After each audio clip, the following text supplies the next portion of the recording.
जाए तो सब्र आ जाता है, लेकिन अगर एहसास मर जाए तो सब्र नहीं आता। एक दरिंदा सख्त इंसान ने एहसास ही नहीं मारा बल्कि इंसानियत को भी मार दिया। 6 साला मासूम हवा की बेटी की इज्जत ना सिर्फ तार तार की बल्कि उसे जिंदा गड़े में भी दफना दिया।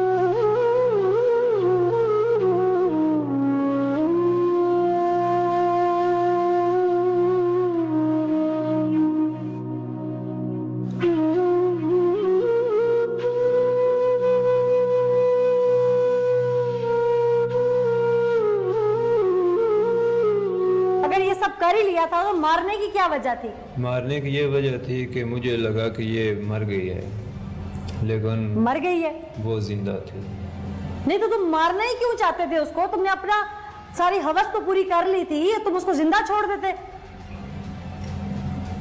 मारा क्यों? मेरा सवाल ये है। बस उसे ऐसी हालत में देखकर मेरे दिमाग ने काम नहीं किया। मारा किस डर से? कि मेरे गांव वालों को पता ना चल जाए। उसके बाद उसे यहाँ से जब तुमने उठा के उसे जमीन पे पटका, हाँ जी, कितनी दफा? 2 दफा। कहाँ चोट लगी उसके? यहाँ पर। खून निकला था उसका? जी निकला। फिर तुम्हें तब भी तरस नहीं आया? जी नहीं।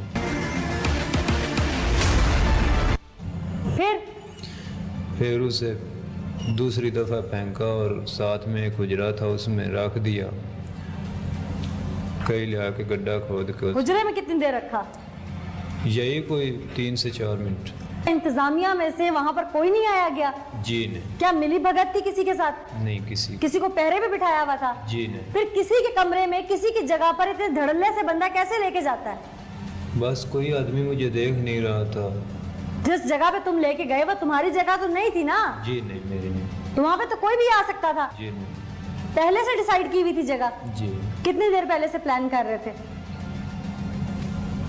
प्लानिंग यही कोई 2-4 दिन से।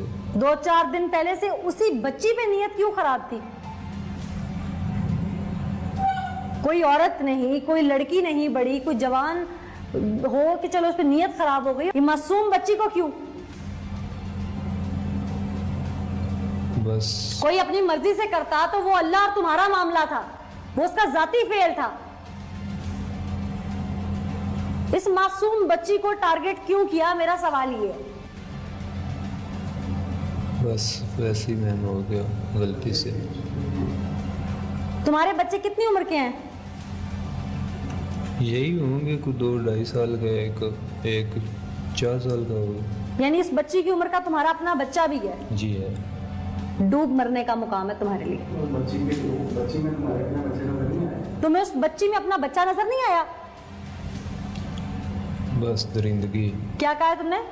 दरिंदगी जो तुमने ढाई है। जी। फर्ज करो तुम उस बच्ची के बाप होते और कोई और ऐसे कर जाता तो तुम पे क्या गुजरती? यही गुजरता कि उसे काट डालूं, यही गुजरता कि उसे काट डालूं। और अब तुम्हारे साथ क्या होना चाहिए? उसका बाप भी यही सोच रहा होगा कि मुझे मिले और उसे काट लूं। अच्छा, और तुम्हारा ज़मीर क्या कहता है? मेरे जैसे अवान को जीने का कोई हक नहीं, मुझे सूली पे लटका देना चाहिए जैसा मैंने गिलाना काम किया।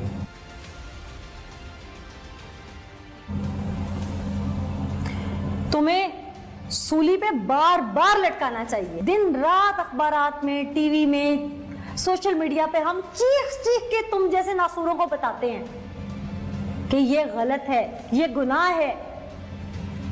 समझ नहीं आती? पीछे वो मासूम जैनब वाला वाकया हुआ था ना कसूर में, मैंने नहीं सुना? तुम्हारे जैसा दरिंदा था वो भी। अच्छा, ये तो अभी तक जो मुझे क्राइम सीन बता रहा है या जिस तरह से वकूए की जगह बता रहा है, जो कुछ इसने किया, क्या हकाइक इससे बरक्स है? आपने इन्वेस्टिगेट किया होगा?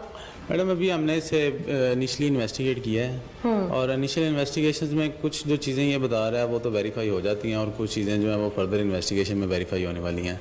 वो इंशाल्लाह within due course of time. Crime scene वही है? क्राइम सीन ऑलमोस्ट वही है। अच्छा, जो ये बता रहा है क्राइम सीन ऑलमोस्ट वही है और स्टोरी में कुछ थोड़ा बहुत ये ट्विस्ट देता है। कोई इसकी मुआवनत करने वाला भी था बीच में? अभी इनिशियली तौर पे तो मुआवनत करने वाला कोई बंदा नज़र नहीं आता। ठीक है। लेकिन अभी हमने इसको रिमांड पे लिया है और मज़ीद इसको फर्दर इंटेरोगेट करेंगे क्योंकि ये इंतहाई ग्रीवियस मैटर है। दिन ड्यू कोर्स ऑफ टाइम इंशाल्लाह जब इन्वेस्टिगेशन कंप्लीट होगी तो ये सारी चीज़ें जो हैं वो इसके एरिया के लोग इसके बारे में कैसी राय रखते हैं? लोगों की अच्छी राय नहीं रखते। यहाँ पर लोगों की राय का जब मैंने जिक्र किया तो क्योंकि हमने प्रोग्राम में सच्चाई दिखानी होती है, हकाइक दिखाने होते हैं, तो हम चाहते हैं कि अपने प्रोग्राम में किताब का हर पन्ना जो है उसको खोल दें। तो ऐसे में आवाम क्या कहती है इस शख्स के बारे में, कैसे पॉइंट आउट किया गया इसको, किसने देखा किसने नहीं देखा, हकाइक क्या है, आइए प्रोग्राम में दिखाते हैं।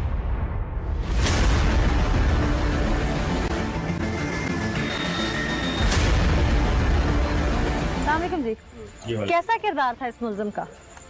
बद किरदार था, पहले भी इस तरह की हरकतें करता रहता था अच्छा। और इससे पहले भी कई शिकायतें इसकी मसूल हुई हैं इलाके में। अच्छा, तो कब से था यहाँ पे ये? 2 साल से इस गांव में रहता था ये। क्या हमारे साथ यहाँ पे एक ऐसे शख्स भी मौजूद हैं जिन्होंने जो आई विटनेस हैं, उन्होंने बच्ची को उस गड़े के अंदर से बाहर निकाला जब वो अपनी सांसें खत्म हो चुकी थी, वो दम तोड़ चुकी थी उस वक्त। अस्सलाम वालेकुम जी। जी वालेकुम। आपने बच्ची को गड़े में से निकाला था? जी बिल्कुल मैडम, मैंने अपने हाथों से बच्ची की जो है ना वो लाश को गड़े से निकाला है। क्या कंडीशन थी उसकी? मेरे पास अल्फाज नहीं कि मैं कौन से अल्फाज इस्तेमाल करूँ, उस वक्त क्या सिचुएशन थी। बच्ची की सांसें खत्म हो चुकी थी, बिल्कुल ठंडी बढ़ गई थी।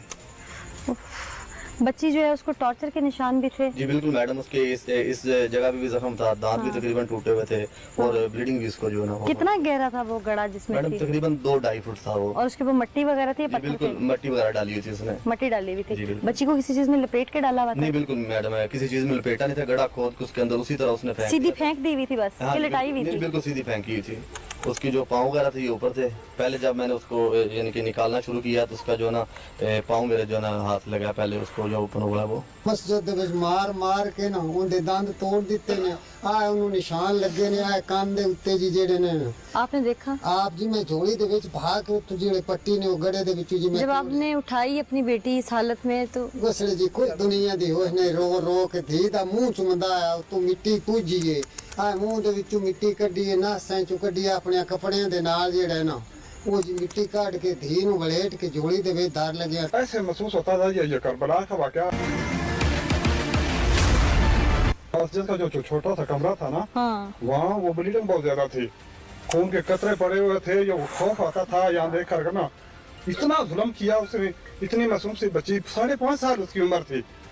ये दिल मानता ही ना था कि उसने इतना जुल्म कर लिया। और कई 1 2 3 4 बंदों ने उसको देखा था उंगली के साथ लगाए हुए वो जब वो ले जा रहा था।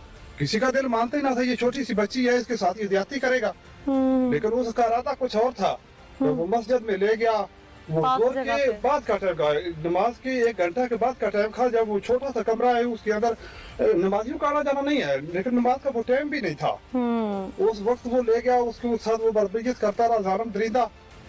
उसके बाद वो बच्ची को बेहोश वहीं छोड़ गया, छोड़ के चला गया वहाँ छोड़ पे? के वहाँ चला गया। वहाँ जो 12 रबीउल के दौरान जो सहरी बनाते हैं ना हाँ, मस्जिद के अंदर, हाँ। उसके वो पड़े हुए थे, ये वो लड़ियां पड़ी हैं, तो उस लड़ियों के अंदर वो लपेट के वहीं चला गया। जब वो जो अलमारी है उसके करीब से बंदा गुजरा ना, उसने वहाँ खून के छींटे देखे, और उस खून के छींटे देखकर वो जब वो कमरे की तरफ गया तो वहाँ ब्लीडिंग थी बहुत ज्यादा। यानी कि उसने ये नहीं बताया था कि मैंने किया कहाँ पे है, बस उसने जगह बताई थी कि यहाँ मैंने उसको दबा दिया बच्ची दबा को। दिया। अच्छा, ये आप लोगों ने खुद ढूंढी जगह? खुद ढूंढी, जब वो खून के कतरे नजर आए ना, हाँ। तो फिर हमने देखा तो वहाँ जो कमरे के अंदर जो खून के कतरे थे, इतना उसने जालिम दरिंदे ने बर्बरियत की।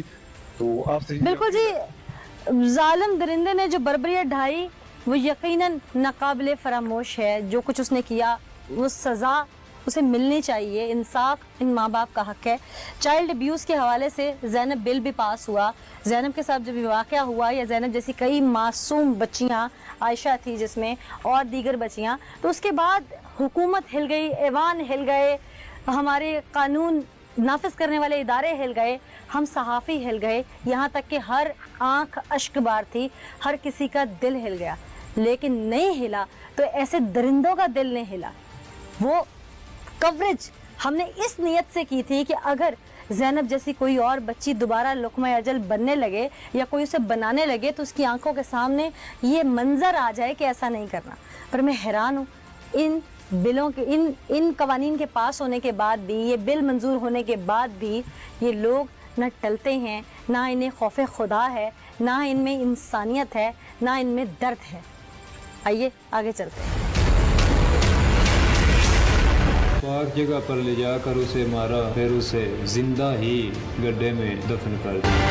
हमारे साथ होना क्या चाहिए? उसके साथ दरिंदगी की, उसके अगवा करने की माफी मांगता हूँ। छोटे से नन्ही